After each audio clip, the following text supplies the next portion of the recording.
રાજ્યમાં ઉનાળાના પ્રારંભની સાથે કાળઝાળ ગરમી પડતા મહાનગર વડોદરામાં પાણીના પોકાર શરૂ થઈ ચૂક્યા છે। શહેરના વિવિધ વિસ્તારોમાંથી પાણી નહીં મળવાની બૂમો ઉઠી રહી છે।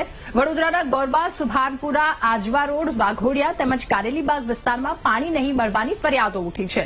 એક તરફ ગરમીનો પારો 40 ડિગ્રીએ પહોંચ્યો ત્યારે પાણી નહીં મળવાના કારણે લોકો મુશ્કેલીનો સામનો કરી રહ્યા છે। કાળઝાળ ગરમીના કારણે લોકો પાણીના પોકાર કરી રહ્યા છે। કારેલીબાગના આનંદનગરની મહિલાએ તંત્રની પાસે પાણીની માંગ કરી છે। કોર્પોરેશનમાં ચૂંટણી આવતા કોર્પોરેટર ઘરે ઘરે મત માંગવા આવે છે, પરંતુ પાણીની સમસ્યાનો ઉકેલ લાવવા માટે કોઈ જ આગળ આવતા નથી, એવી પણ મહિલાઓએ આક્ષેપ કર્યો છે। કારેલીબાગ આનંદનગરનો વિસ્તાર છે। 100 મીટરના અંતરે જ પાણીની ટાંકી છે અમારા વિસ્તારમાં, તોય આજે અમારા ચોકમાં પાણી નહીં આવતું।